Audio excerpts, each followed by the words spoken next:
Tonight, we talk about the 12th Amendment, the one that changed how we elect our presidents and vice presidents. Born from the chaos of early elections and political rivalries, this amendment reshaped the balance of power at the highest level. So how did one messy election rewrite the rules for every one that followed? We're going to discuss it on this episode of Beyond the Noise.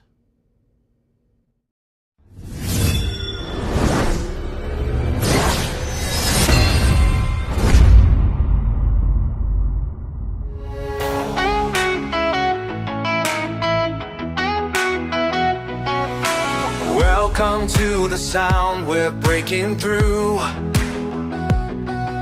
The stories unfold, shining bright and true. Diving deep in thoughts, we'll take you higher. This is the movement, feel the burning fire. Let the voices rise in the echoing space. Join the celebration of every human face.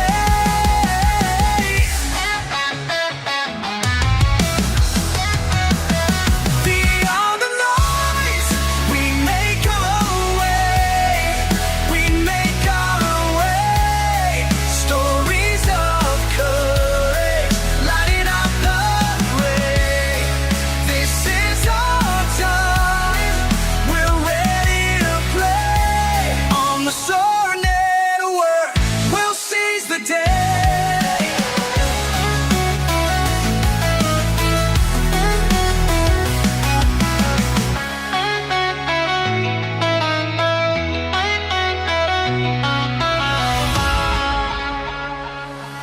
From opinions that matter, we'll lift each frame. Reflect on a journey, yet we'll never be the same. In the heart of the noise, where the wisdom resides. Join us in the moment, where the spirit abides. We soar above it all, breaking every chain. Ignite the passion, let your heart sustain. Beyond the noise, we make our way. We make our way. Stories of courage, lighting up the way. This is our time, we're ready to play. On the Soar Network, we'll seize the day. Get ready, world, we're turning up the heat. Together we rise, can't accept defeat.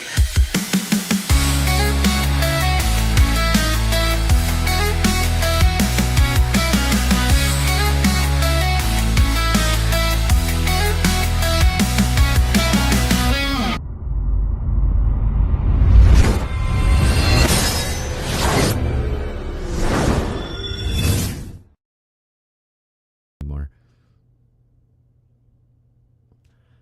Welcome to Beyond the Noise. I am Republic Sentinel, aka RS, and I am joined by my magnificent co-host and producer, Yankee Free Yankee. How you doing, sir? Good evening. How are you? How is good. everybody? Good. How is the chat doing tonight? Good. Real interesting amendment to talk about tonight.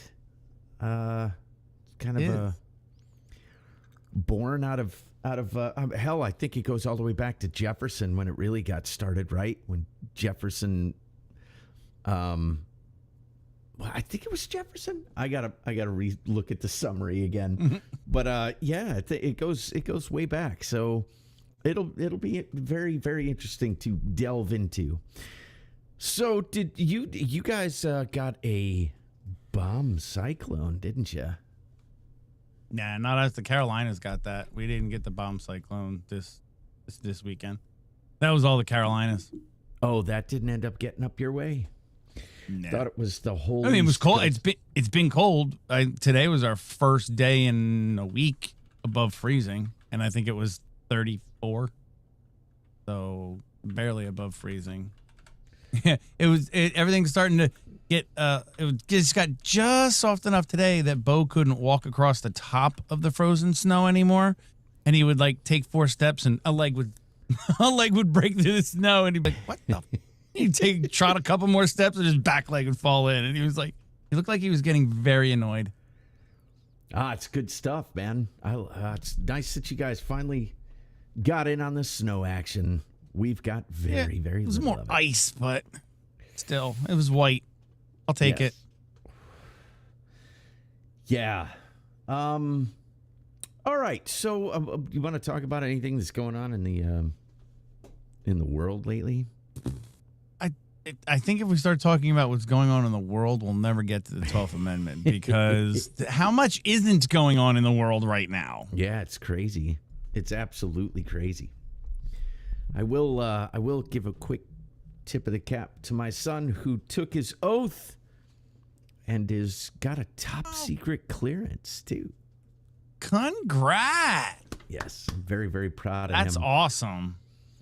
Gonna be in the Navy. Gonna be a sailor. So good stuff. And I want to tell him how proud I am of him. It's a good job. That is fantastic. Something to be very proud of. Him and you. And my pops and uncle and grandparents. Yeah, we got it's cool because he kind of thought that it's kind of like a tradition. So I'm glad that he embraced it. That's awesome. So, all right. The 12th Amendment. Shall we begin by reading this text? Y'all are going to need, I'm just going to let you know, y'all are going to need to put your reading glasses on for this one. I could only make the font so big. So there you go. That, ladies and gentlemen, is the 12th Amendment to the Constitution. Are you ready?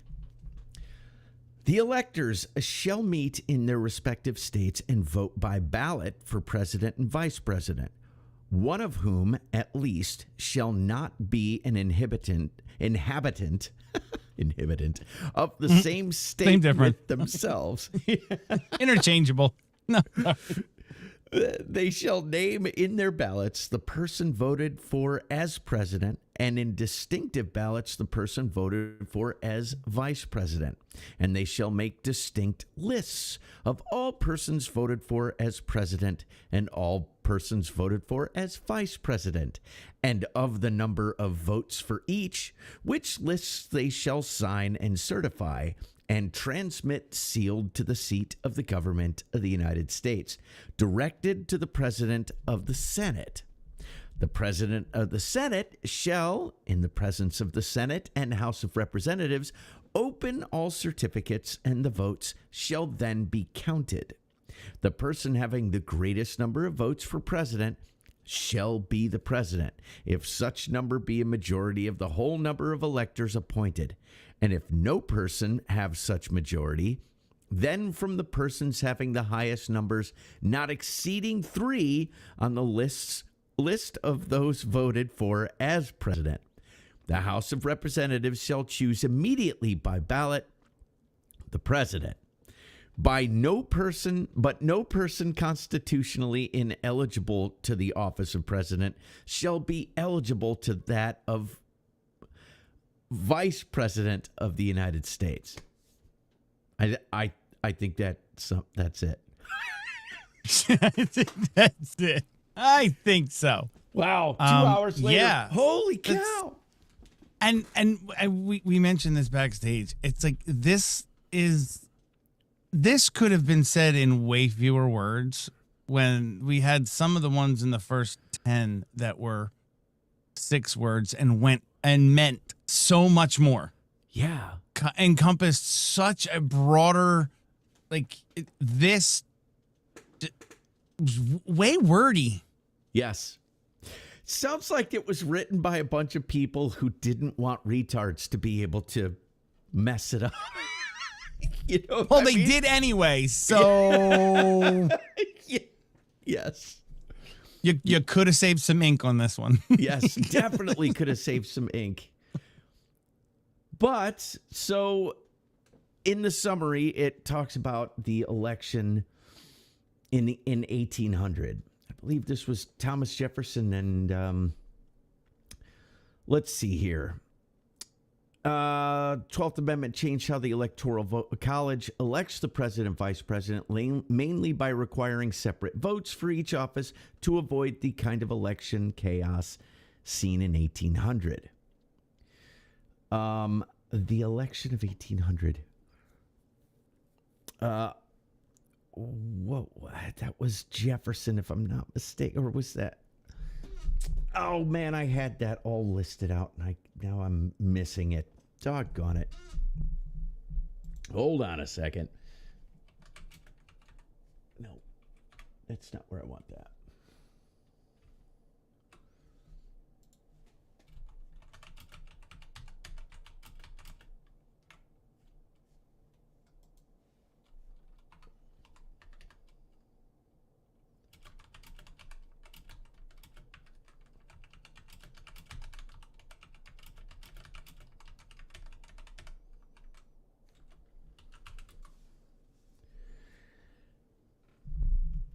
Okay. The main contenders were Federalist John Adams and Democratic Republican Thomas Jefferson, representing two sharply opposed visions of the federal government.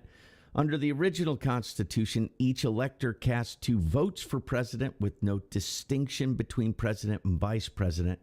The top vote getter became president, and the runner-up became vice president. Democratic Republican electors all voted for both Jefferson and his running mate Aaron Burr, which produced a 73-73 tie in the Electoral College between Jefferson and Burr. A tie for first place forced the choice into the House of Representatives, where each state delegation had a single vote. Federalists in the outgoing House used this to block Jefferson through 35 ballots. Only on the 36th ballot, after strategic Federalist abstentions, did Jefferson finally secure a majority of state votes and became president, with Burr as vice president. The reason it was a crisis, the tie showed that the framers had not anticipated organized national parties running tickets. So back in the day, there weren't parties, right? I think, right. It was the Democratic Republicans, and I think that was it. Everybody was that. And George Washington had talked about how it would be a terrible thing to have a party system. And apparently they were happening anyway. Yeah, imagine. Imagine that. Look at the UK. Look at all the parties they got over there and all over Europe. 5, 6, 7 major parties. That's crazy. I personally don't think there should be parties anyway. Period. Mm-mm. Run on your... It makes everything just way too difficult. Like when you vote party lines, like if there were no parties, I mean, yes, people would still argue and people would still vote opposite ways of each other, but the party is just what humans are. It just feeds into the tribalistic. Sure. And you just, okay, this is my party. I'm a Democrat. I got to vote the same way that all those guys are voting. Like, that's just stupid. No, just be your own person and vote the way you feel. Vote the way you feel is right, not the way you're doing because your party, your tribe, doing that. Yeah, regardless of what their policy is. I'm just a Democrat. Right. I'm just a Republican, and it doesn't matter on issues, right? And it does, but then it also leads into all these other things that you see where there's, well, if you're going to run as a Republican, you've got money from this corporation, this interest, and that interest. Mm-hmm. Same thing with the Democrats. And then they'll make sure that they lean on you pretty hard after giving you a bunch of money while you were running for president and get you to pass their agenda, not the people's agenda. I feel like that's what parties tend to do. So, apparently, this sparked a reason to change the Constitution and include the 12th Amendment. Let's see. The House decided that the tie was the lame duck. Members who had already been voted out but still had power, there was a real fear that the outcome would defy the recent popular choice. Bitter partisanship and talk of using state militias if no decision was reached led many leaders to worry about a breakdown of the new constitutional order and even potential violence. Let's see. The fact that it took 36 ballots and behind the scenes bargaining to resolve the election underscored how vulnerable the system was to manipulation and deadlock. So that led to the idea for the 12th Amendment. In reaction, there was broad agreement among political leaders that the presidential election process had to be fixed to prevent another Jefferson-Burr-style tie between running mates. Congress proposed the 12th Amendment in 1803. What's up? No, so I'm just trying to grasp. So this was prior that everyone ran. So they voted for his running mate to be president. Even though he was running as vice president. Yeah, it was a tie. It ended up a tie, so it had to go to the Congress to resolve it. And Jefferson ended up president, and Burr ended up vice president. But right. And then there was this idea that, like they're saying, that people who had already been voted out were bitter, so they're voting for Burr. When you know what I'm saying. So there was this that whole lame duck thing that still goes on with Congress right now. People on their way out, they go, "Oh yeah, well guess what? We're going to ram this legislation through right now," while they're on their way out of power, which I think is ridiculous. There shouldn't be a lame duck.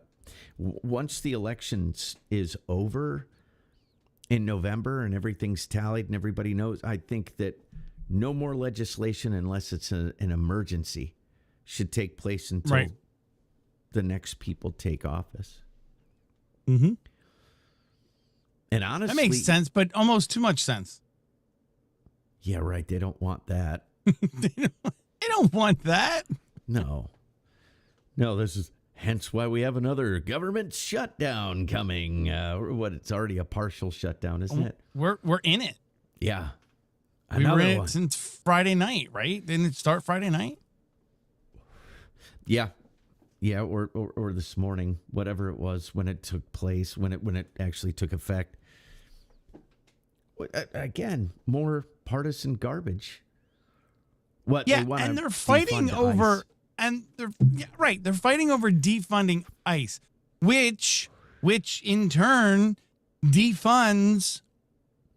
Doesn't it partially defund FEMA too if they don't pass it? And like with everything that's been happening in the South and all this weather, all the power outages, everything else where people need help. Yeah. Like you're going to vote against that because you don't like ICE that are doing their fucking jobs, that are doing exactly what the majority of us voted for. Right. Right. I think that's let's not get started on that because we can go all night on that. Well, no, I mean, but that's kind of that's a lot of this, right? I think it's because it's part of Homeland Security, right? And that's what they wanted to defund. Another, just like it's all related back to when they shut down the first time because they wanted to give health care to illegal immigrants. Mm-hmm. Like what? Yeah. Okay. So, so there was a tie between them. Congress proposed the 12th Amendment in 1803, requiring electors to cast separate ballots, one for president, one for vice president, instead of two undifferentiated votes. The amendment also clarified the contingent election procedures if no candidate wins an electoral majority, refining how the House chooses the president and how the Senate chooses the vice president. Ratified in 1804, so that's pretty quick, The 12th Amendment applied starting with the 1804 election and has governed the presidential, vice presidential ticket system ever since. And if I'm not mistaken, there was another problem, wasn't there? There was, it was Jackson and, John Adams' son, right? And that was when Jackson invented the Democrat Party, if I'm not mistaken, because he felt like he got shafted. There wasn't a clear winner in the Electoral College, and they said there were a bunch of older people in the House that were partial to John Adams. So John Quincy Adams, right? And that was when the Democrat Party got made. Right around after that, because Jackson was pissed. He thought he should have won. But so this is not the first. It's just it happened plenty of times afterwards. The 1800 contest is often called the Revolution of 1800 because it produced the first peaceful transfer of power between rival parties, Federalists to Democratic Republicans, proving that the Constitution could manage intense partisan conflict. At the same time, it revealed that the original Constitution design needed adjustment. So, what's your take on the 12th Amendment? Good thing, bad thing? Well, I think it was a good thing. I guess I don't know. Because I kind of liked, because like before the 12th, it was the person who got the most votes was the president, and the person who got the second amount of votes was vice president. Right. I kind of like that. I kind of do too. I kind of like that, and maybe they needed to come up with leave that, just come up with a better tiebreaker. But I like that way better. Me too. Than having these pairings. Yeah, I'm with you. I think that would make for a more interesting environment for the executive branch. Cause I would love to see. I mean, it wasn't parties then, but you'd have two people with two different viewpoints in the office. You'd have the president and the vice president not necessarily hopefully working hand in hand, but not necessarily in an echo chamber. They would have to work shit out there first. Well, and you know what I mean? Would that mean that we would have ended up with Vice President Kamala Harris again with Trump? Well, no, because I think we're way too into this two-party system where I don't think no, because if everyone was running, she wouldn't have been close to second place. True. It would have been a completely different election. She wouldn't have been in the top 15 probably. Right. If it was 30 people running for president, she wouldn't have been in the top 15.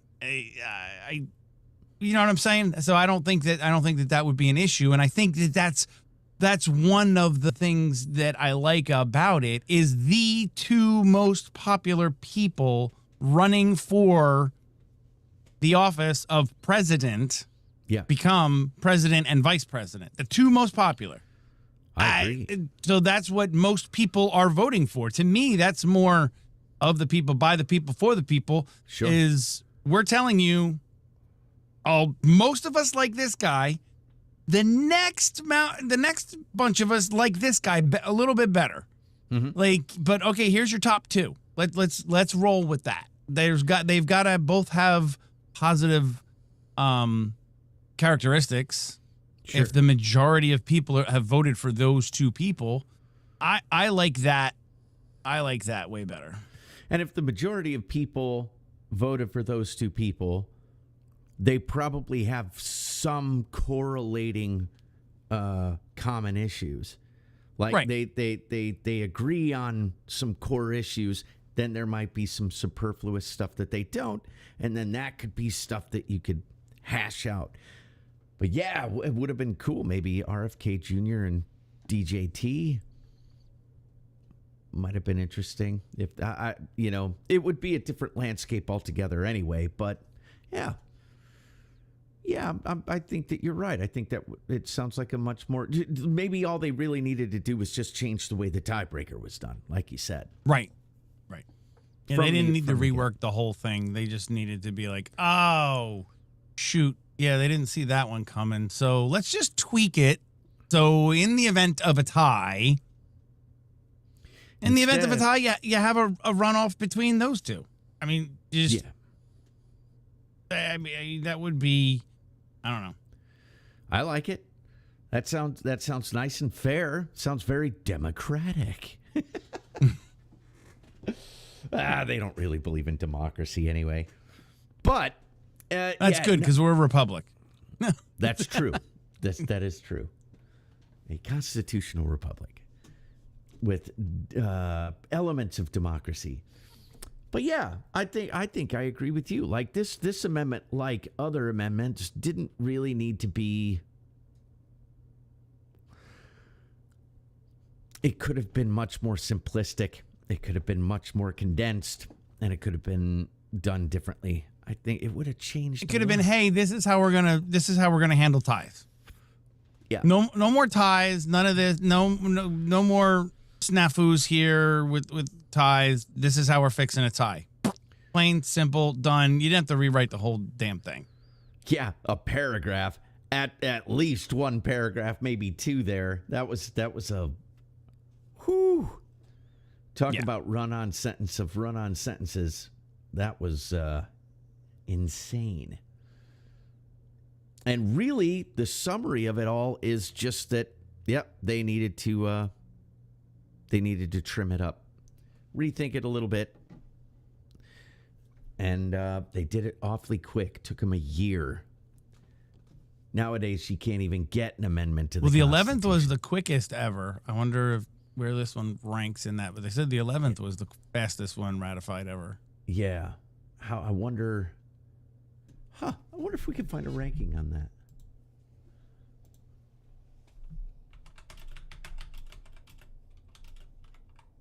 Oh.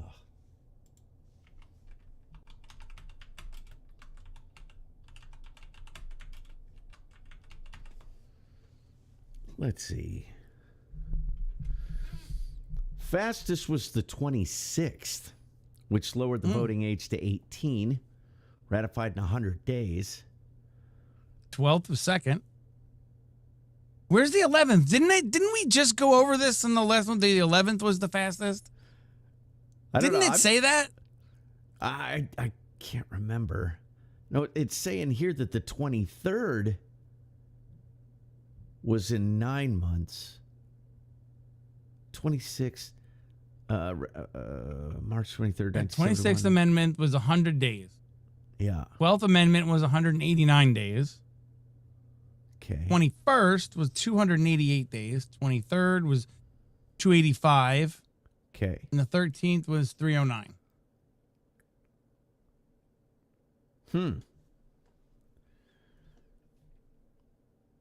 Yeah, and most of those are amendments we haven't gotten to yet.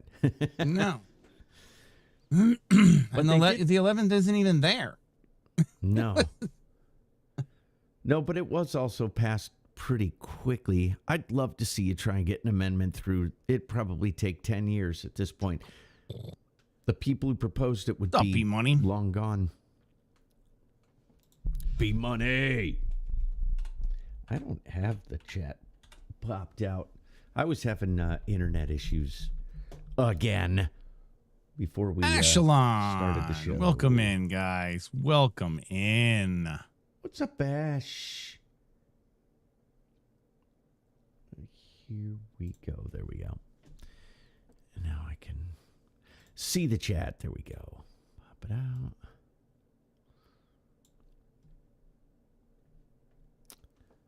Mikey V. We got to have Ash, B Money Fireball. on again. We gotta have B Money on again. We gotta talk Rumble Wallet and stuff. And how about gold? Let's talk gold, B Money. Gold and silver. Gold and silver. Absolutely. Where those things are going right now. What's happening with those? I'd love to have B Money back. He was Probably Mikey V. It probably would be a long time. Yeah, the people who framed it would be dead. They can't even decide on paying the bills. They can't even They can't even agree on paying bills to fund the government to stay open long. You know, we go through this every year, every single year we go through this.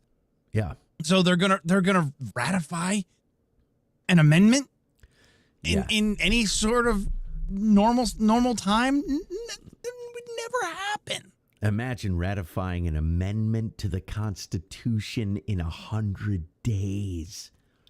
No. Yeah, no. That requires, 2/3 of the states and whatever. There's no way on God's green earth that's happening. Oh, they've been trying to do some other stuff to the Constitution, and they've been doing it for like 20 years. And they can't get it done. Well, Relaxium, I would like to put it in the wonderful words of wisdom from our illustrious president. They don't know what the fuck they're doing. Absolutely. They don't. Most of them are just ideologues bought up and paid for by some corporate entity or country or whatever. I have no idea what their allegiance is anymore. There's very few that you know what their actual allegiance is, like to the American people, where that should be. But yeah.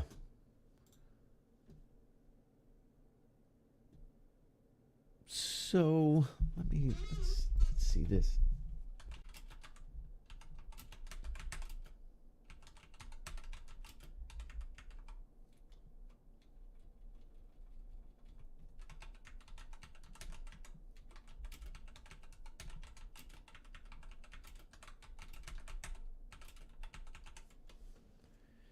Perplexity. We're perplexed.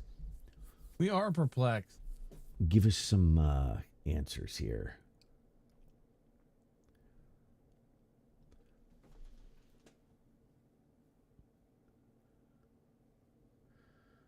When he first didn't take him too long either.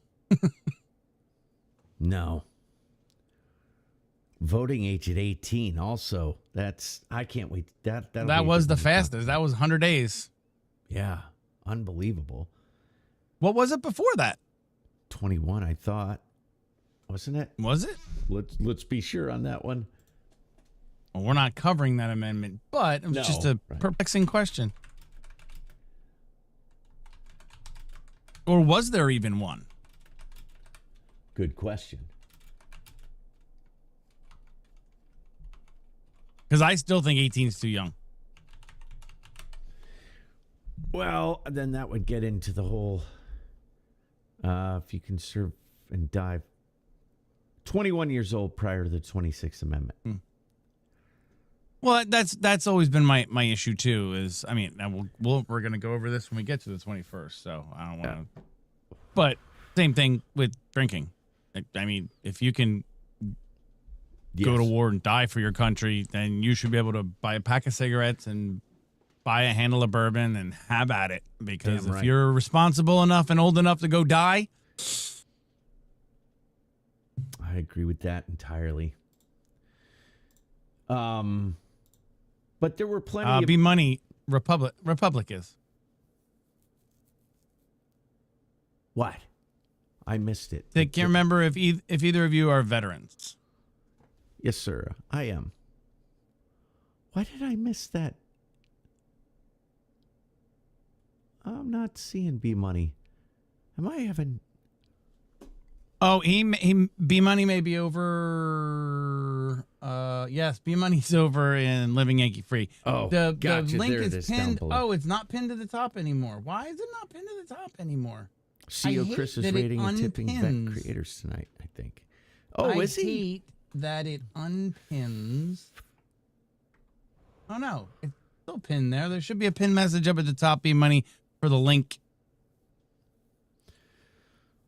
Hey, it'd be nice if he stopped by and threw us a tip. Yes, I am a veteran.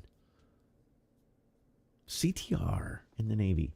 What else we got? 1824, corrupt bargain election with 4 major candidates, no electoral majority, and the House choosing John Quincy Adams over popular vote leader Andrew Jackson. 1860, Lincoln's election with a fractured 4-way field, southern states rejecting the results and seceding, leading to the Civil War. Oh, that was over slavery.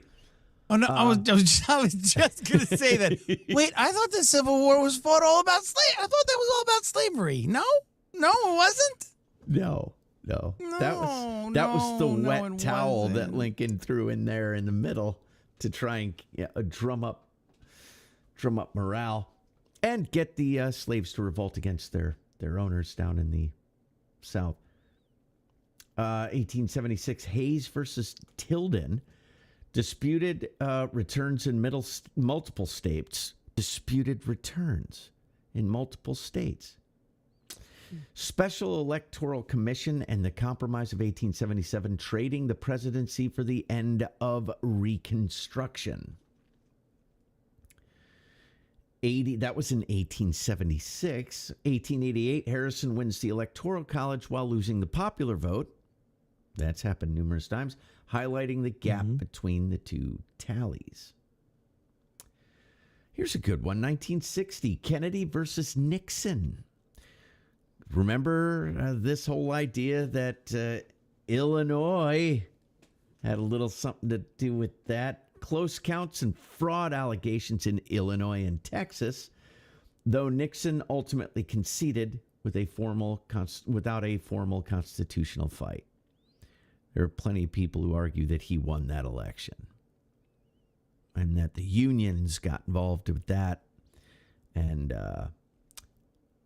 facilitated fraud. But it turned out Kennedy was a pretty decent president. And then, of course, you got the Bush v. Gore, the hanging chads. Hanging chads. And, of course, it has to throw in, you couldn't just not throw in the 2016 Trump v. Clinton. Another case where the winner lost the popular vote by nearly 3 million votes, renewing debates over the Electoral College. And that's, okay, there's a good question kind of tied in with all this. The significance of the Electoral College. Do you think that the Electoral College is necessary, or do you? Absolutely. Effing-lutely it is necessary. Me too. I'm Because glad you went there. if it wasn't, then I wish the states. I wish New Jersey had one. Yeah, me too. Illinois. Because that's the problem in a lot of states is that we don't have equal representation. Right. There isn't like the people in rural areas don't get the same vote, don't get the same magnitude of vote that the people in the condensed cities that get everything for free and rely and stuck on the teat of the government and vote that certain way. That it destroys a whole state. One area, one city can destroy a whole state. And that's exactly what would happen. The only place that would ever elect a president would be California, New York, Chicago, like that. They're the only places that would ever count for anything. Yes, I agree. And I think it should be extended to the states. And I think that that's a really interesting debate to have. And I'd love to hear the arguments back and forth on that one. Like if we went by county. Let's just say by county in New Jersey, and that's how it was broken down by county. Yep. New Jersey would be blood red. Same because we are a blue on every map. We're blue. We're a blue state. But if you break it, New Jersey down by counties, we're a red state by a long shot.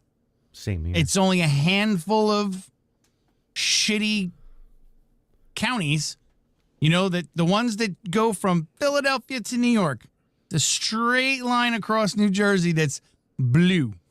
Yeah. Yeah, same thing. We got polka dots of blue and all the rest is red.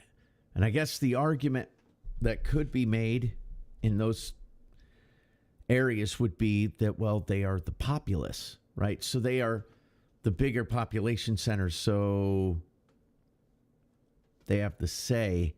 But they're usually shitholes, too. Oh, yeah. Oh, yeah. And they have different priorities. People who live in rural So those are areas the have people different you want priorities. deciding for you. Like that, and that's what I'm saying. Like, it's popular vote is bullshit. I tend to agree with that. There are people who make a compelling argument against it, saying that the popular vote is the only way to go. I think that there's a reason that an electoral college in a state would serve, I think, an even more valuable purpose than on a federal level. Mm-hmm. Because, like you said, it gives voice to the more dispersed areas with people who have different needs and different culture, different societal issues. Right. I've always put it as and thought of it as like to make it make sense, because I didn't understand it for a while. Growing up, I never really understood it and I forget who it was that put it this way to me, and it stuck with me. Land can't vote. Yeah, makes sense. Land can't vote. So when you have a farm that's 1,000 acres big, hey, there are cities way less than 1,000 acres Yes. that have hundreds of thousands more people than that 1,000-acre farm that has maybe 10 people on it that vote. 10, 12. Yeah. So in rural areas, 1,000 acres are only getting 10 votes, where in a couple city blocks get just completely annihilate a ranch, a whole 1,000-acre ranch. Right. That they don't, their vote means nothing. And it does. That's true. It literally means nothing. And if you look at a lot of the numbers, it's amazing how close the actual votes really are in a place where you've got those condensed people and then all those other outer regions that are more dispersed, and yet the vote still is close. That tells you that there's quite a few people out in those dispersed areas. They're just more spread out. They're not condensed. Mm-hmm. And not everybody in those highly populated areas are retards. So, but the Electoral College was created as a constitutional compromise about how to choose the president, and it bundled several different aims at once. Core founding era premises compromised between Congress and direct popular vote. Many framers wanted Congress to pick the president. That's interesting. Others wanted a direct national vote. The Electoral College split the difference by having states appoint electors who would then vote for the president. Imagine if the Congress chose the president. Whoo. That would be interesting. Although it does emphasize what I yell about is bottom up. But Yeah. you got to start bottom up, vote bottom up. And then the president, would embody that vote more. truly, I think. Yeah, might emphasize. If it was done that way. Yeah, might emphasize voting for your representative more highly. Yeah. Right. The state-based federalism logic, the system ties presidential selection to the states by giving each state a number of electors equal to its representation in Congress. House seats based on population plus 2 senators, reinforcing the idea that states are key actors in the union. That gets lost nowadays. Right, the idea, everything seems to, everybody thinks, like you said, they don't think small, they don't think local, they think this grand federal government, where that was what they didn't want from the beginning. They wanted your governance to be local.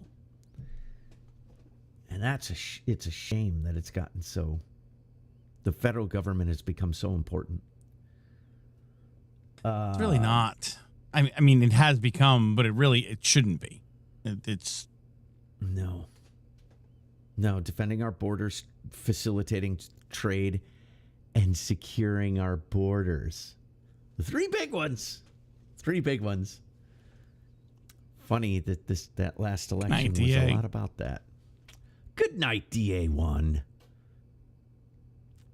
Get good sleep. Ashelon did not just say 6-7. Attempting. Yeah, he did. Yes, he did. Federalist numbers. Yes, he did. Federalist number 68, Hamilton argued that a temporary body of selected electors meeting in the states and barred from holding federal office would be more informed and less vulnerable to corruption or sudden passions than a nationwide mass electorate or a standing body like Congress. That's interesting. Protection of the small states. That was the thing that always stood out to me. It was to give voice to the minority. Because every state gets at least 3 electors. Less populous states have somewhat more weight than they would under a purely population-based national popular vote, which helped win support from small state delegations in the convention. An enhancement of slave states' powers, 3/5 logic. Under the original design, the same population formula used to apportion House seats, including the 3/5 compromise, counting enslaved people, also determined electors, boosting the political clout of slaveholding states beyond their voting population. We don't have to worry about slavery anymore, but that's real interesting. But yeah, the idea, I think, thank for you, me, money. Get you some CEO love. Good night, B Money. Thanks for stopping. The only problem is we don't have a wallet, so I don't think he'll be coming here to crypto tip us with no wallet. That is right. So yeah. So the Electoral College, the idea of the Electoral College in the first place is what even leads to something like the 12th Amendment. Us even having it.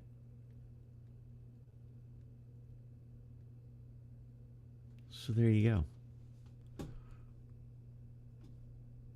I like it. I'm with you. I think it should be extended to the states. And I'm just not so sure that the 12th Amendment needed to be quite so wordy and quite so involved. It should have been more like you said, this is how we break ties. Right. Just a tiebreaker is all that needed to be established. They didn't need to go and fuck it all up. Yeah, and they did. And it was when? 1800, 1803, 1804. That they passed it, right? They passed the amendment in 1804, I believe. So we were dwindling on founding fathers at that point. Probably. Well, the election of 1800 was what sparked it, and that would have been Thomas Jefferson. So, Yeah. But they were still around. Washington, Adams. I don't know if Washington was still around in 1800. Probably.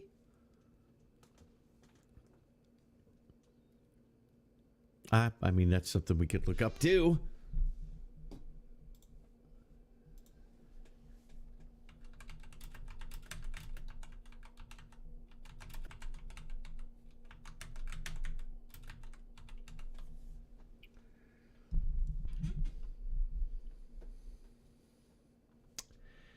Oh, Washington was not around. He died in December 1799.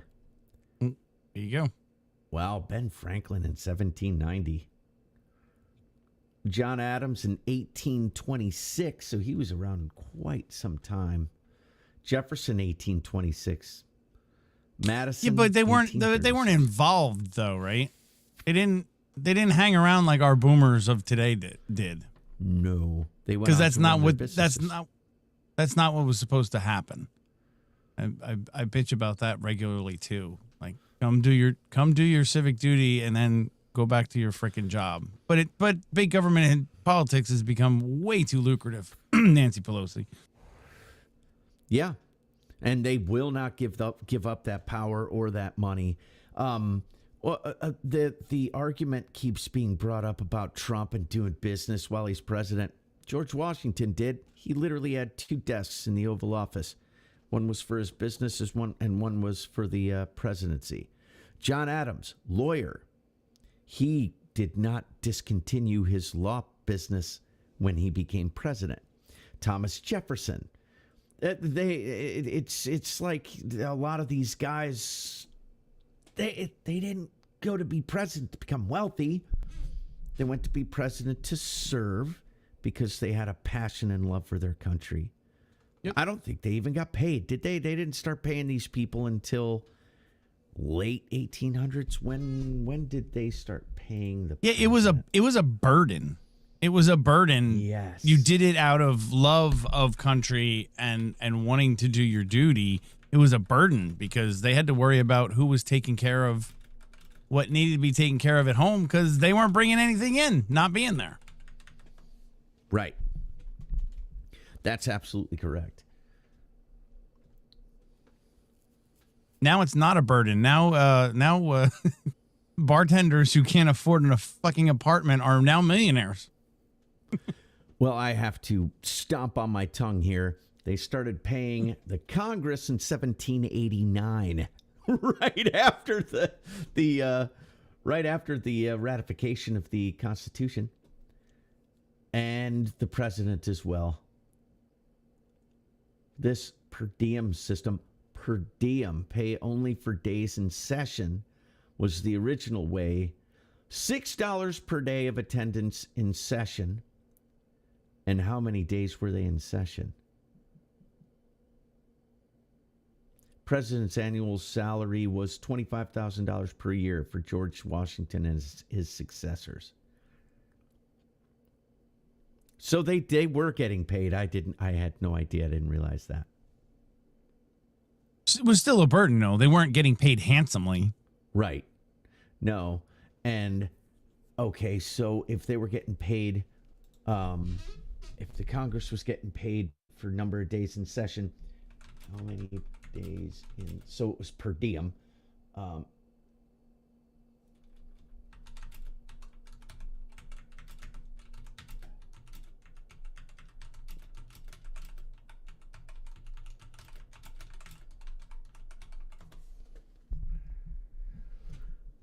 Let's see. Only a few months per year, not year-round. First Congress, March to September, 210 calendar days. Second was 221. Third session, 88 calendar days. So, yeah, you weren't exactly getting paid a ton of money to be a representative.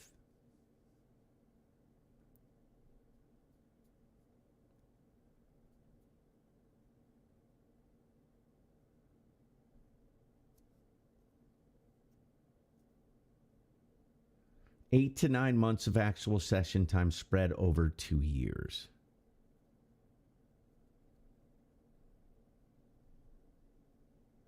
Yeah, you went back home to your district. So you knew what was going on there. There's a lot of people that move to a district run and they don't know anything about the district and they never go back. But they got a house there. Mm-hmm. Well, there you go.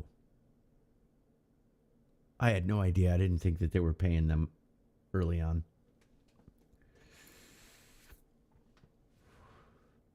I don't believe it's per diem any longer.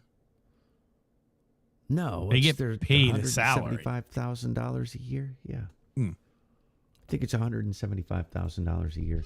Well, let's find out. That makes millionaires really quick. Yeah, just ask Elon Omar. $175,000 a year, man. Living large. Yeah. Crazy dude has raided the stream. KD, what's up? $174,000. Speaker of the House gets $223. House Majority Leader, $193. I think that all of their salaries should be tied to the median income. How you doing, KD? Future truck driver.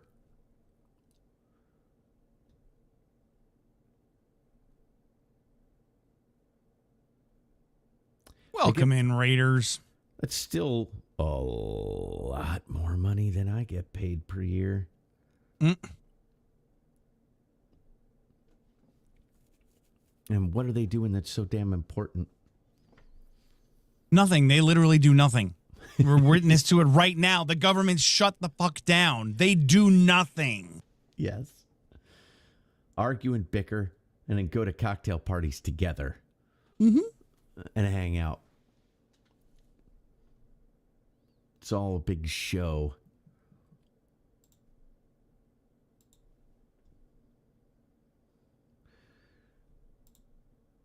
All right.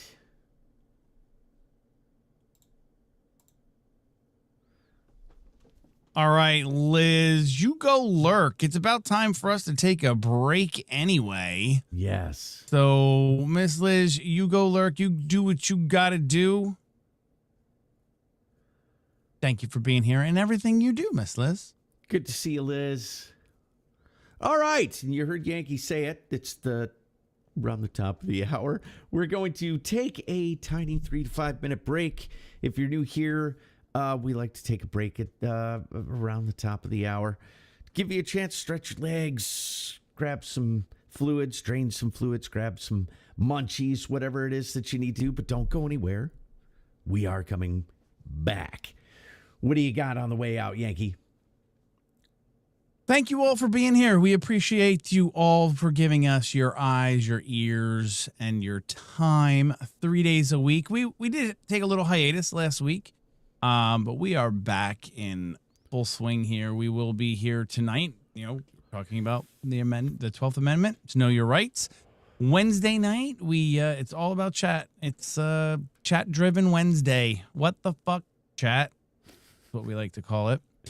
And Saturday we get a little more conspiratorial. We like to put our tin hats on and watch interviews or have guests on Saturdays. So thank you for being here for all of that. And if you wouldn't mind, everyone but Lover Dose, hit that thumbs up while you're in here. Let us know that we're doing a decent job. And if you do have to hit the thumbs down, go right ahead. Just before you leave, it's the rule is if you hit the thumbs down, you have to put a comment below as to why you hit the thumbs down and what we can do better. And over here on Rumble, the repost is huge. It gets more eyes on our tiny little channel that we are trying to grow. On episode 76 here, 76. No, it doesn't work that way. No. Oh, no. All right, everybody. Thank you for being here. We appreciate you. All right. Don't go anywhere. We will be right back. Thank you for watching Beyond the Noise, a subsidiary of SOAR Network. We're live every other Saturday at 8 p.m. Eastern. To ensure you don't miss the show, make sure you follow the channel and share it with anyone you think might benefit from our work.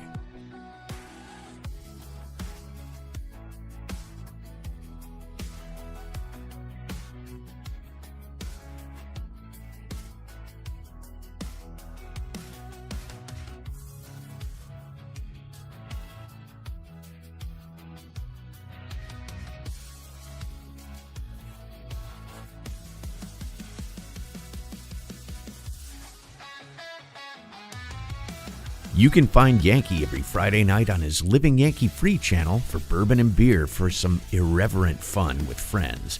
Or drop by his music channel, Patriot Jams, for good tunes to get you through your day. Better yet, follow his main channel, Yankee Free, for all alerts for any of his content. You can follow RS on his main Rumble channel, Republic Sentinel, for alerts for all of his shows, and TRS News for an alternative take on the news. If you have specific questions for our guests or the hosts that you would like to be read on the show, you can drop a Rumble rant. You can support the channel by simply hitting the follow button. And if you feel so inclined, become a paid subscriber.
Thank you for watching Beyond the Noise, a subsidiary of SOAR Network.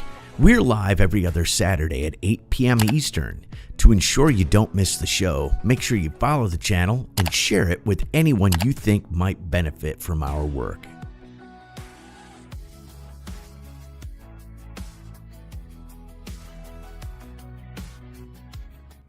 Welcome back to Beyond the Noise. I am Republic Sentinel, and I'm joined by Yankee, and we just got done talking about the 12th Amendment, which was, I think, we covered that pretty good. Yeah. I think they should have taken a page out of our book and not wasted all that ink. Yeah, I agree. No need for it. No. Simplify it a little bit. Totally understand the tiebreaker stuff, but they didn't need to go hog wild with it, which is what they seem to do. They were in a mood to write. Let's just write. Piece by piece. Let's over explain this one when there's 11 before it that are so fucking vague. But let's nail this one down with way too many words. Yes. They made sure that this wasn't going to be misinterpreted in any way. Oh no, that didn't happen. Yeah. There were like I said, a waste of ink. Waste of ink. Yes. All right, so we were thinking, I don't know if you guys have heard about this interview that Steve Bannon did with Jeffrey Epstein. Just resurfaced out What's of up, nowhere. Sugar Bear? And we were going to go through it. Aspen Gold shared it. I was sitting with Chaotic, and she was like, ooh, look at this. So we put it on the TV while we were eating, and I was like, oh, whoa. What is this shit? And they have this discussion about the economy, and you're listening to him speak. It's very, very different. Not what I would have expected. So you want to talk about that? Chat? Yankee? Yeah, let's see. I didn't even know it was a thing. All right, so here we go. I have shared my screen. Let me make sure the volumes are up. And here you go. Epstein interview. Wait. Walk me through the whole thing. Speeches. It starts with a dinner. Just walk me through it. It was boring. You couldn't possibly think it was boring. It's bullshit. It was boring. You had to be stars in your eyes. No. Did you fly over privately? Yes, but it wasn't my plane. So it didn't count? No. Jesus. You fly over. Yes. And it was who were the first? Like when you first met those leaders, you had to be wowed. No. You're 10 years out of Coney Island. No, I'm not wowed by people of position. Doesn't count. I'm wowed by people of great ideas. And I don't care if it's the bus driver. I don't care if it's the student I had who has teeth coming out Well, every these direction. guys have to have great ideas. They're the leaders of the three great continents of the world: North America, Europe, and Japan.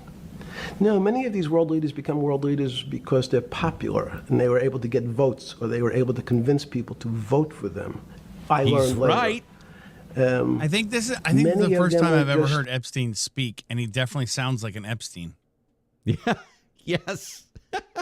If you close your eyes, this this could be Bernie Sanders. This could be Bernie Sanders 10 years ago. Yes. Yes, I agree. I agree 100%.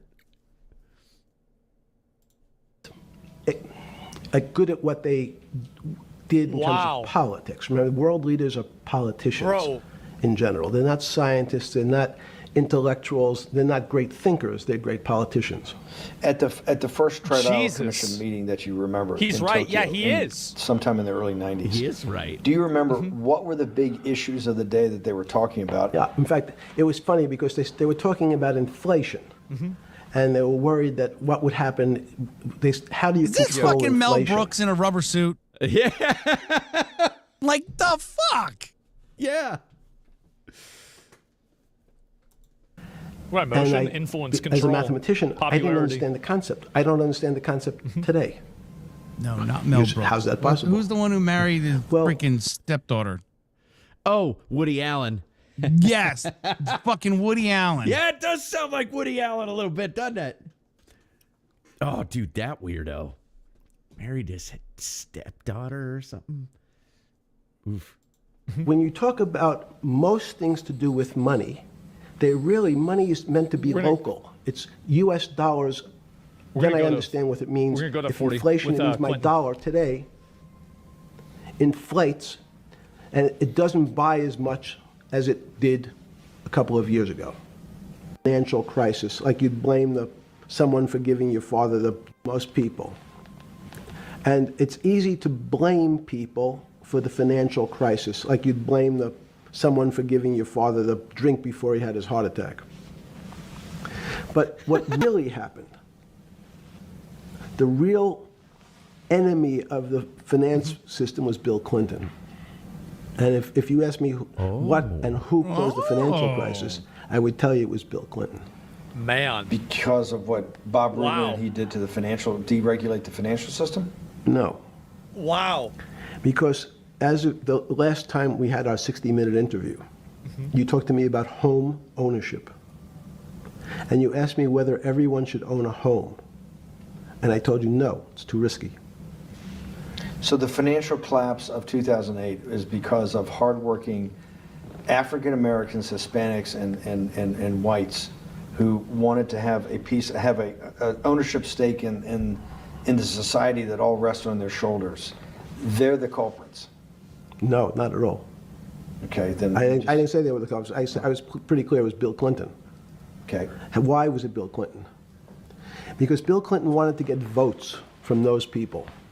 And he sold them the idea that instead of renting in a house, and historically the values of houses have gone up, and he said, you guys in these local communities who haven't been able to afford a house before, I'm going to show you a way. I'm going to give you a way because I'm sure I'll get your vote.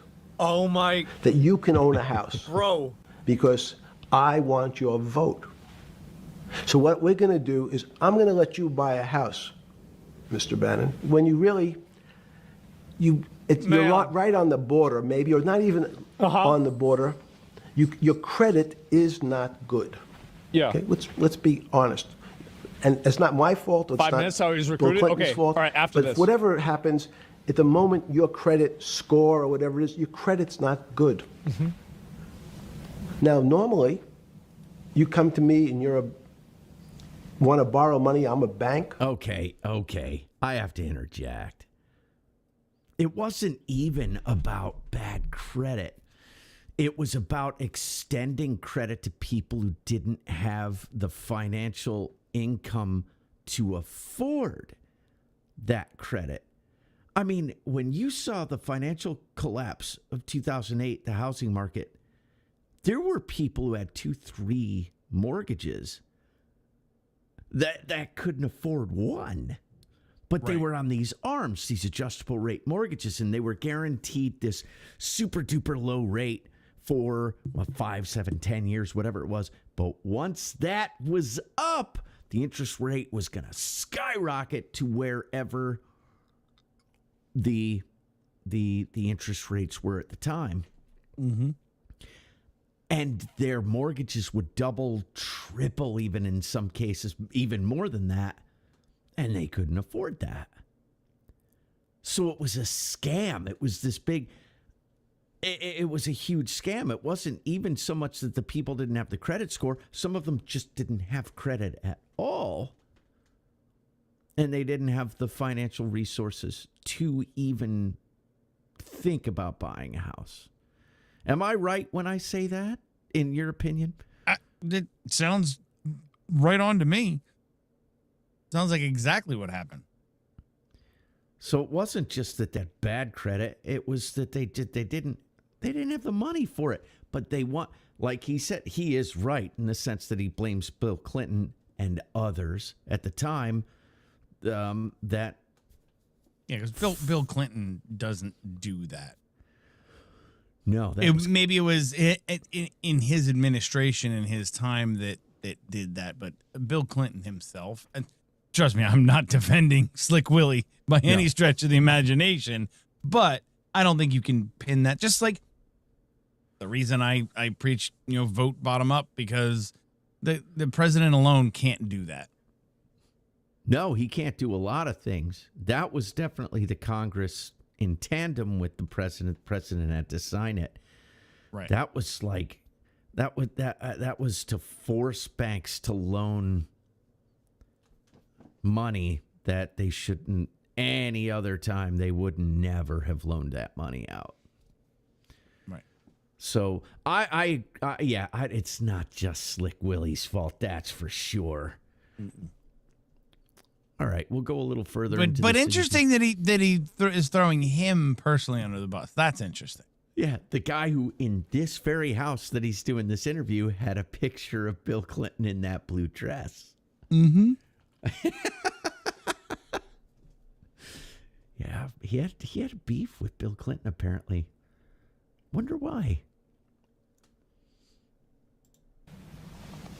And I say, I'm sorry, Mr. Bannon, I can't lend you money because your credit score is not up to where it needs to be. Hopefully, if you work harder and clean up some of your problems, it will be. But no, what I say to you is, I'm going to figure out a way to lend you, not give you. He's right about this. He's talking about subprime mortgage loans. Right, the subprime mortgage. He's right. Like, yeah, I mean, this is it. Holy shit. I'm going to lend you money anyway, though you don't have a good credit score. And don't worry, I'm going to get rid of the term that you don't have bad credit. Bad credit sounds pejorative. You don't want to be a person. Sounds judgmental. Yes, sounds judgmental. Of course. So what we're going to do is we're going to call your credit situation subprime. Oh, nobody knows what that means. Subprime. That means prime is good credit. Subprime is not good credit. Yeah. Less than good credit. So we'll call it something that people really won't follow. And we'll tell you what. We're going to have people lend you money, though you are a subprime borrower. Dude, smart. And I will figure out some government agencies to guarantee your loan. Though I don't think you're a good Fannie Mae risk. So the banks say, no. We don't want, initially, the banks said, sorry, this is too risky, Mr. President, for us. We're in the business of managing risk. It's not our money. It's the hard-working people's money sitting in our bank. Right. We can't lend to people whose credit is not prime. Sure. You're asking us to lend to people who are subprime. And he says, here's the key, if you don't, Mr. Bannon, I'm going to make sure the Justice Department charges you with discriminatory lending because you refuse to lend to my subprimers. In business terms, you should never lend to. But what we'll do is I'm going to form an agency called Fannie Mae and Ginnie Mae, just another agency names. They'll guarantee your loan. So don't worry. I feel so vindicated. Okay, so you notice something though? So you create these two agencies, right, that are going to guarantee these loans. Didn't they do the same fucking thing with the universities with student loans? The federal government said to the universities that never would have allowed numbers of these people into their university because they didn't have the GPA for it. So they weren't getting any kind of benefit from it. But the federal government said, we'll back the loan. Well, shit, I'll give everybody a loan then. Come on in. Hell yeah. Hell, what? Straight D, straight. I don't give a care what your GPA was. Come on in. You get a loan. Because it's backed by the federal government. Same thing happened with the mortgages. Oh, federal government way out over its What's up, skis. down? What's up, down? Miss you too, down. Good to see you, man. Hope you're staying warm up there. So yeah, isn't that wild? It's just another one of those cases where the federal government steps in and says that they'll take care of it. Somewhere where they have no business sticking their nose. Exactly. None whatsoever. And I don't understand how that passes the courts. How the courts allow this to happen when it's not even constitutional. And maybe it is constitutional, and I obviously don't understand half of it. But I didn't think it was within the parameters of the federal government to back loans, to be private loans. It's wild. It's an interesting conversation from an absolute piece of human filth, because that's what he is. That's what gets lost in this interview, is that he's a piece of shit. He's a garbage bag, but he ain't stupid.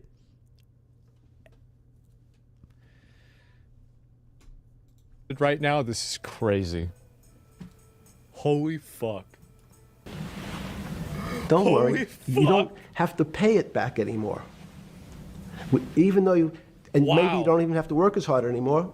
That's probably a harsh statement, but these players, these two big Can you summarize firms, this? Yeah, basically what he's doing is he's saying that Bill Clinton and the people that were in charge made a system where basically you would give money to people who you shouldn't give money to, but if you don't give money to those people, because there's a correlation with ethnic different groups, like for example black people or Hispanics, that then they can create a punishment for basically saying that, oh well, because you're not giving money to these different large groups of ethnic minorities, that now it's because you're being discriminatory rather than the fact that you're just exercising discretion based off of like basically investment tables.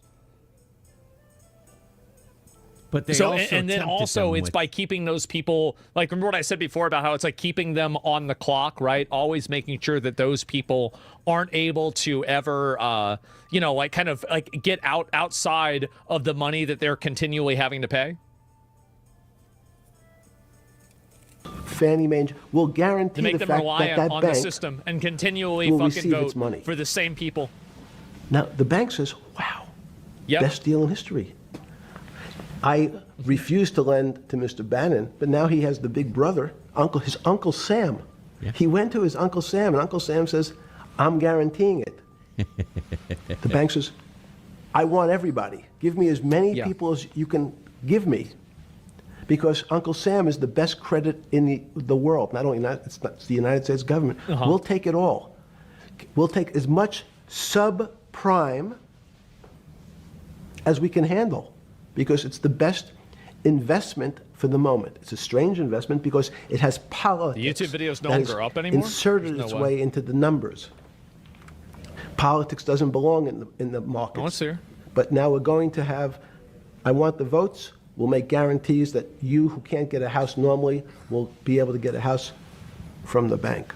The bank says, this is the best deal in history.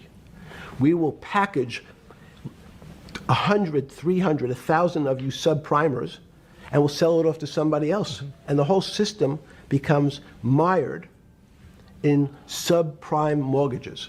Man. That's becomes the What do issue. you mean mired?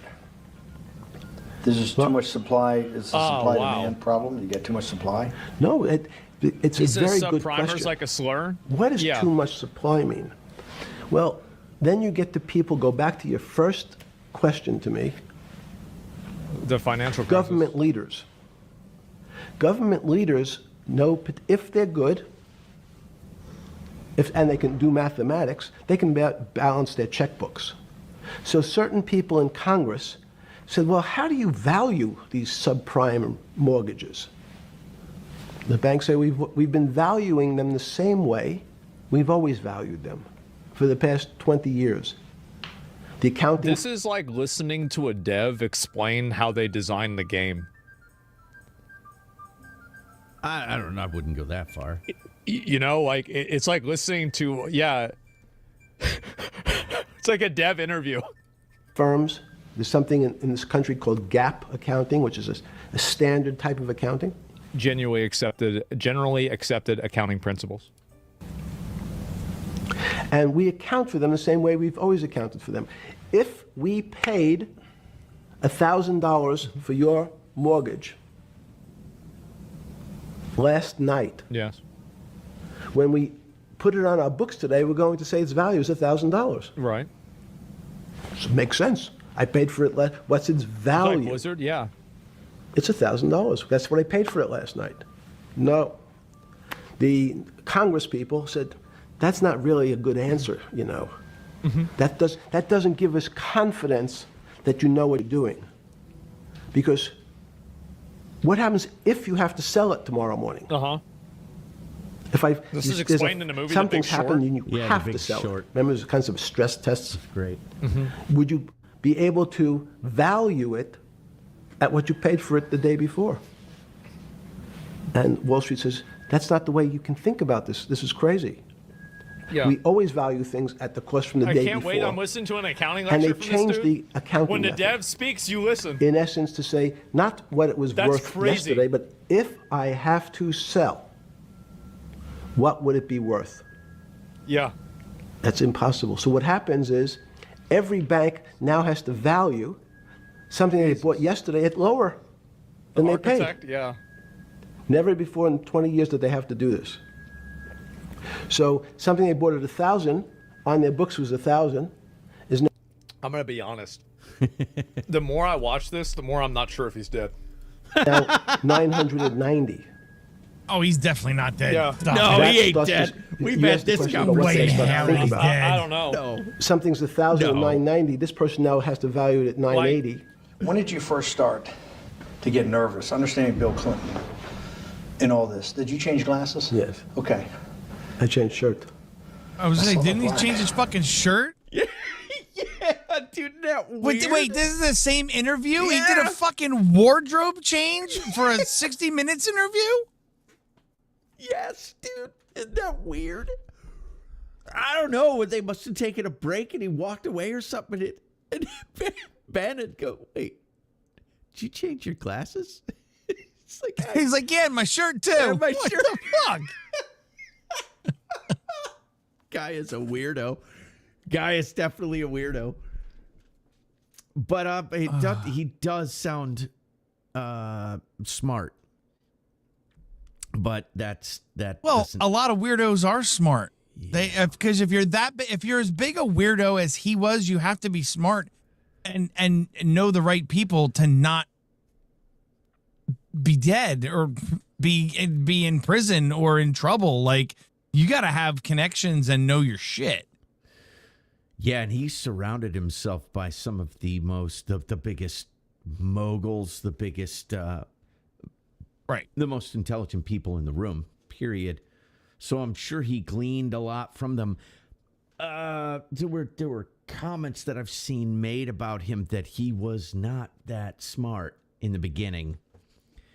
And it was just different people that he like suckered his way into that brought him into this world. Hell, I don't think he graduated college and he ended up a university mathematician. So,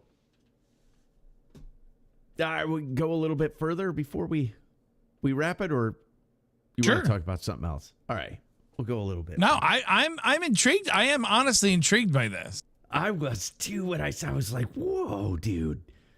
It's not what I expected. But he does. What's he up, touches waffle on- meat?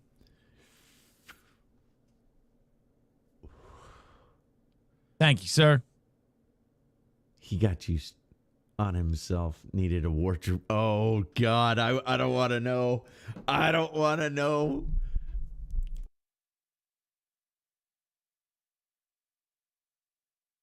That or he sweats too much and needed to change his shirt. So I have no idea. Or he's just weird. Dude, he's a strange cat, man. And I don't think he's dead either. No way. No.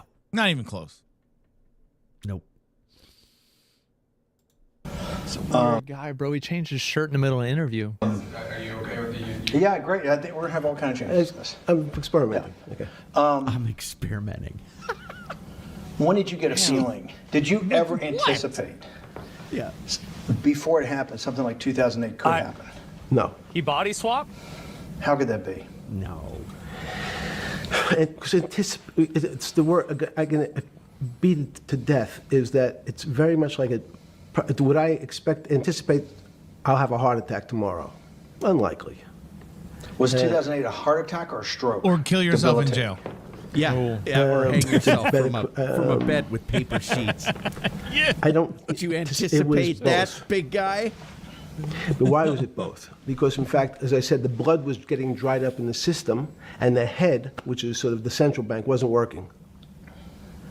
So, to some extent, it was a combination. It was a crisis. Did you see that building up over time? Jesus. It's always been lurking in the background. I mean, if you have an older parent, Search would you Epstein say alive? it's possible? Did you anticipate him Guys. having a heart attack today? No, you hope things are going to go better and maybe they'll fix it up. The time system was travel- getting yeah. too complex, and it wasn't based on derivatives because what people keep forgetting, and as I was just explaining, Wall Street Man. and in many professions, including Wall Street makes it sound complicated. They don't want the little guy to understand what they do because they make so much money. Yeah, and they don't true. do very much. That's so they true. couch it in words like derivative and stock options and commodity futures and different types of contracts. It's all fairly, everyone is capable of understanding it. It is not complicated. But Wall Street, because they make so much money from doing fairly simple things, needs to make it more complicated than it really is. We had a very big recession in the early 90s based upon real estate and Japan. Dude, it's just like I enjoyed living in ignorance more. Yeah, what the fuck, man? Like, So this is before. I don't even know what to This is say. before shit hit the fan with him, or during, or after. It was after he first went to jail because he's saying that what Bannon's asking him about right now is, how did you know while you were in jail that this crisis was going to happen? Because he called certain mortgage brokers and shit from jail to tell them that this was coming and this was going to happen. And Bannon's like, okay, so how did you know that this was going to happen? And from a jail cell, no less. So this was the first time that he went to jail. I guess I don't want to misspeak. He never went to jail a second time. He got arrested and he never went through the system. Then he was just gone, right? I don't believe he committed suicide. Poofed. He got poofed. But this is from after that time that he went to jail and had to do work release and all that, which I think was a total joke. He's going to talk about it in just a second. But I still think it was a total joke. He acted like he was. Oh, it was such a hard day. It was terrible. You'll see. You'll see how he says it. People think that it was because it was work release. It was easy. It was. I had to this that. You gotta hear him say it himself. oh my God. We're gonna move around a little bit more in a couple of minutes, okay? And basically imploding. Let's again. Okay. You had a recession in the 90s. I don't know what it's based upon. It's always interesting to look back and say, separate from there's certain triggers, like there in the 70s there was a. What do you think it was based upon, the 90s downturn? It's clearly there was a huge downturn. No, I know there was a downturn. That's what I know for sure. I don't. That's a fact. That's all. Everything else is sort of speculation about why did he have that. I understand that, but Sorry. there's some speculation that has 0% probability of being true, and there's others that have 90%. In the range, when you look at the range of alternatives of what could have caused it in 90, and what I'm trying to do is get you all the way up to 2008. This is insane. Look, you're the smartest guy in the room, right? You know that. Do you think there's anybody in the world today Oops, this is going to be a bad question. No, but do you think anybody in the world today, the Alan Greenspans, the Bernankes, is there any central banker you know, any partner of any Wall Street firm, any guy running a trading desk, and I would take it that would be, or anybody at a Larry Fink at BlackRock, Steve Schwartzman at Blackstone, the top 100 financial guys, and let's throw in a couple of Nobel economists, and let's throw in the best professors at Wharton, at Harvard, at Stanford.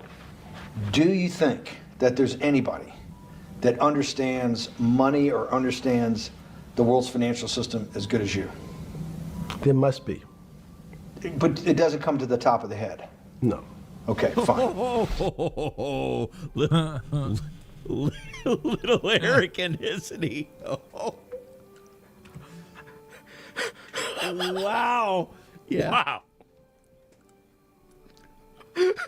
Holy shit. Bro, what the fuck? I didn't have the actual interview. I just this is Oh my fucking god. Right. Look at his face. Now that I've gotten that, let's go back to 1990. In that arc from the fall of the Berlin Wall to 2008. Good. We started with the implosion in Tokyo of the Japanese economy, Japanese financial markets.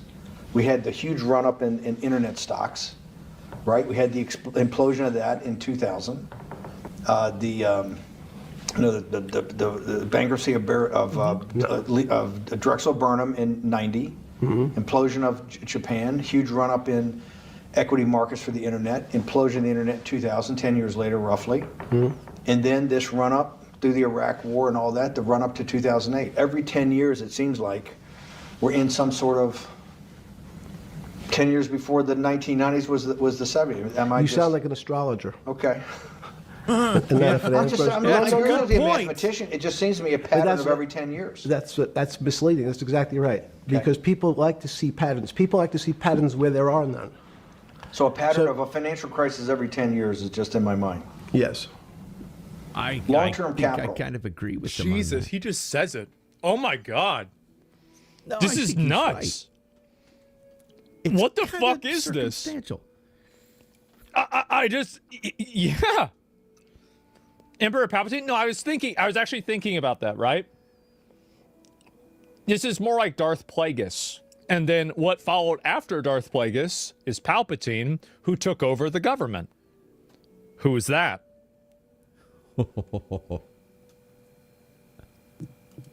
And long-term capital that had to be bailed out back in the late 90s when everybody panicked. And that wasn't that bailout today would look small. How about that, $5 billion, or was $30 billion. Businesses fail all the time. But long-term capital, the Federal Reserve stepped in. But I'm saying people go bad. Things go bad all the time. Yes, you're correct. The audience that's watching this, the little guys, they go bankrupt all the time and nobody gives a shit. You know why? They're a little guy. But when long-term capital management goes bankrupt, or Bear Stearns goes bankrupt, or Lehman Brothers goes bankrupt, people care because it's an unfair characterization. Why do you say that? Because again, it's the complexity of the situation. If you think about you have a complex system. You have your body. Now, in fact, the little guy is my finger. And Bear Stearns is your heart. That's correct. The banking system is my heart.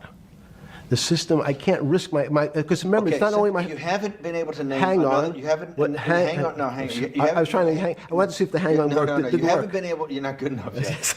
You're like junior wizard trying to do it. You haven't. Yes. Say, since we can't name another guy that's as good as you. Now, there may be a couple out there. You're not bragging. You're humble. Humble. Dude, this is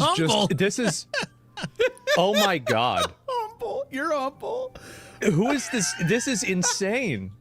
Bannon doing his work. Really, man. this is nuts.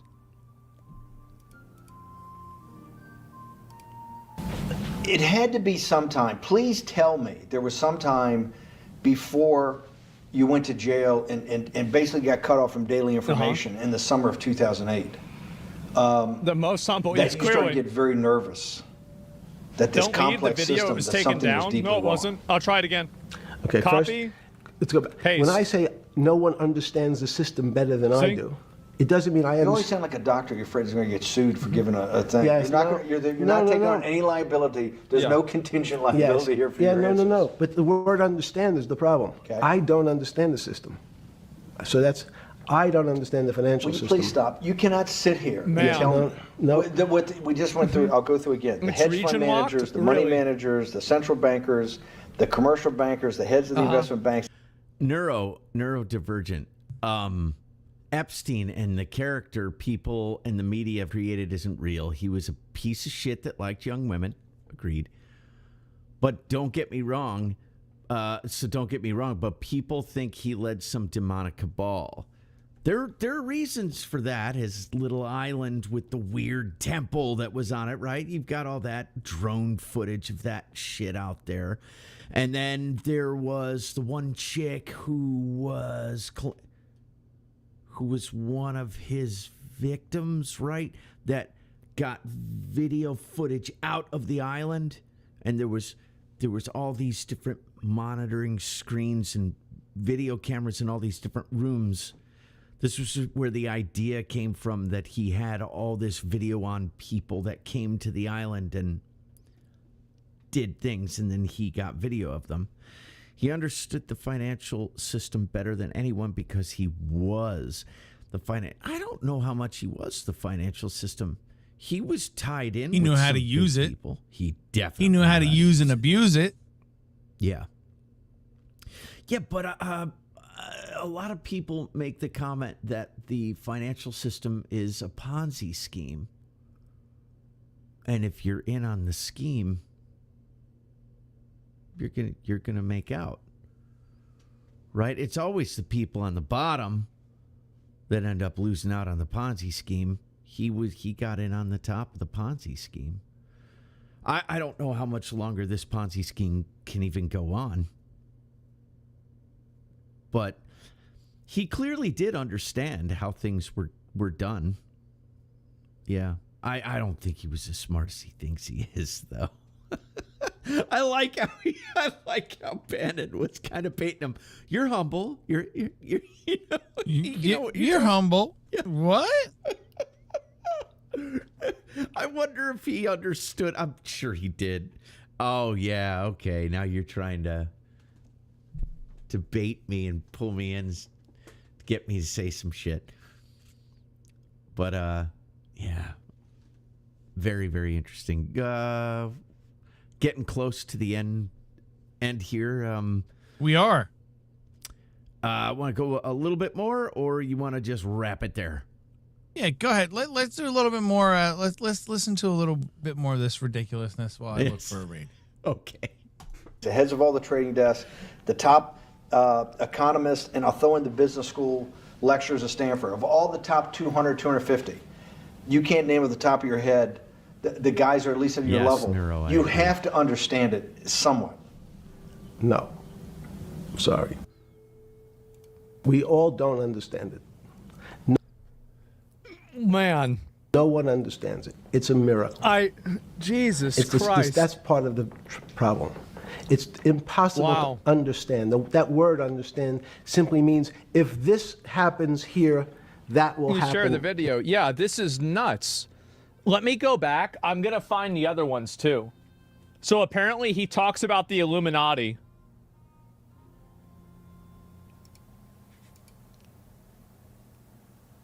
Like it was yesterday, one of the headlines in Time magazine said, "David, please fire yourself."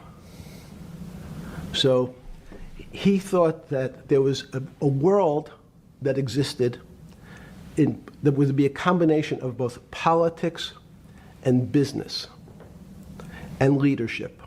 What do I mean? He formed something called the Trilateral Commission.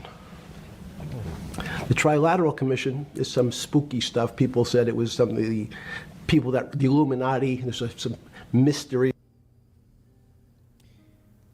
No way. Oh my God. About it, people that ran the world. Actually said it. It was politicians, but David said most countries, the politicians get elected for 4 years or 8 years. separate from the royal families in England or in the Middle East, someone's there for 4 years and then they're not there anymore. Yeah. The most important people to have stability and consistency would be businessmen. So he formed this trilateral commission of businessmen and politicians from three. He's literally talking about how they made the fucking basically the Illuminati. This is it's so you literally have so remember when I said this is like a dev video? What the fuck? All right. So there's a little taste. I didn't know how many videos. I noticed him mention that there were a number of other videos. That might be something we could do on a damn Saturday night. If there's a bunch of other videos, he mentions the Illuminati or some crazy shit. That might be interesting to get into.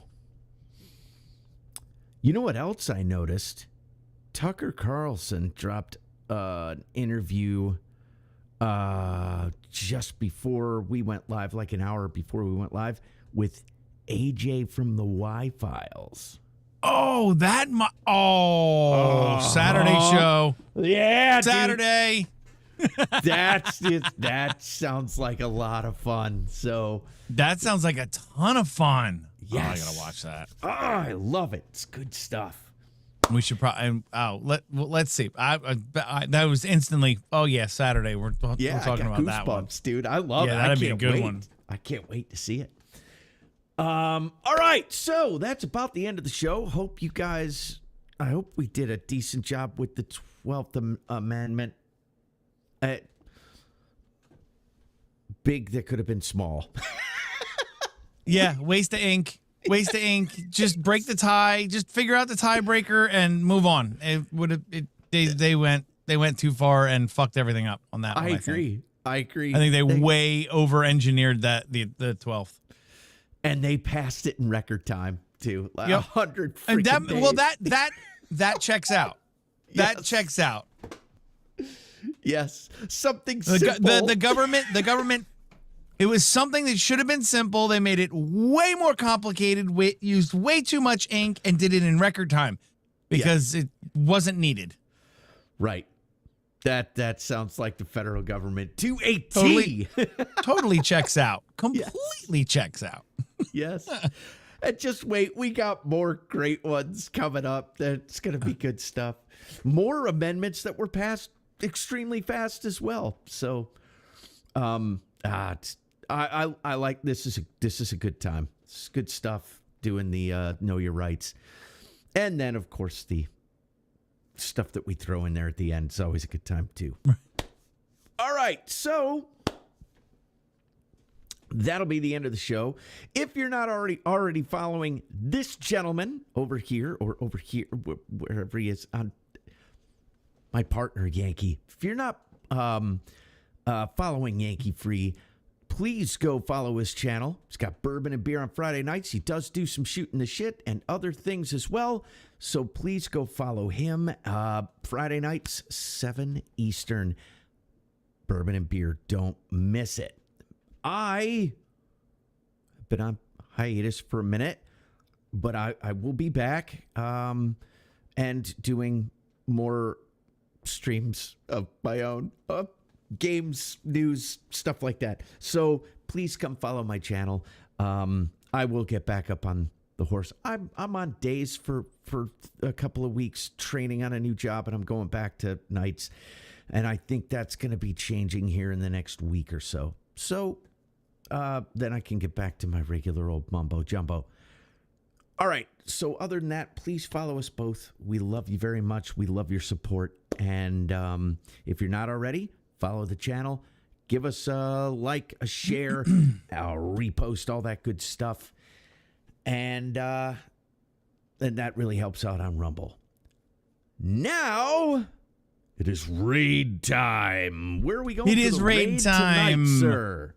We want to thank you all so very much for being here. Again, like I said at the break, we appreciate every time you are here. When we send you out to somebody, we raid you out to somebody, it's because we respect them and think that they are quality. So make sure when you get there, you tell them from where you came and give them the thumbs up and the follow if you're not following, the reposts and comment down below. Do all those free things. Greatly appreciated. But thank you for being here with us 3 nights a week. We do appreciate you. Yes, we do. So, with all that said, Wednesday night, all about you chat. Don't miss it. Be here for it. And until next time, we'll see you later. Good night, everybody. Thank you for watching Beyond the Noise, a subsidiary of SOAR Network. We're live every other Saturday at 8 p.m. Eastern. To ensure you don't miss the show, make sure you follow the channel and share it with anyone you think might benefit from our work.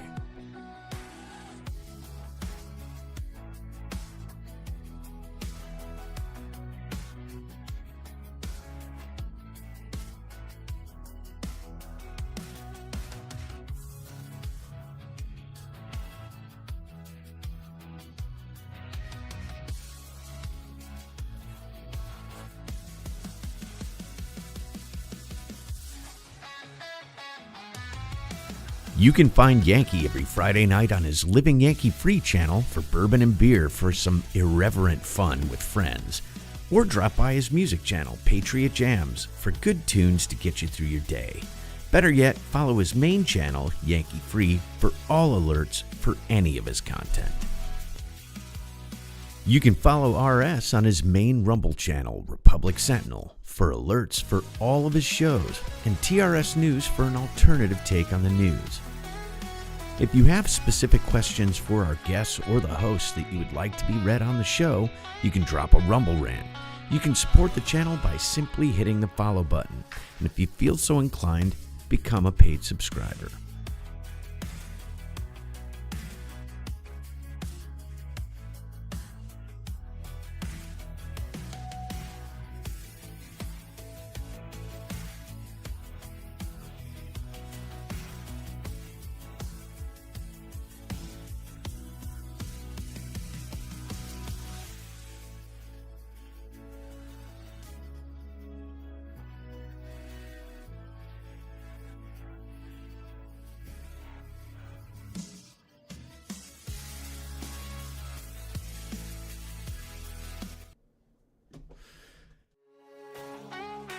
Thank you for watching Beyond the Noise, a subsidiary of SOAR Network. We're live every other Saturday at 8 p.m. Eastern. To ensure you don't miss the show, make sure you follow the channel and share it with anyone you think might benefit.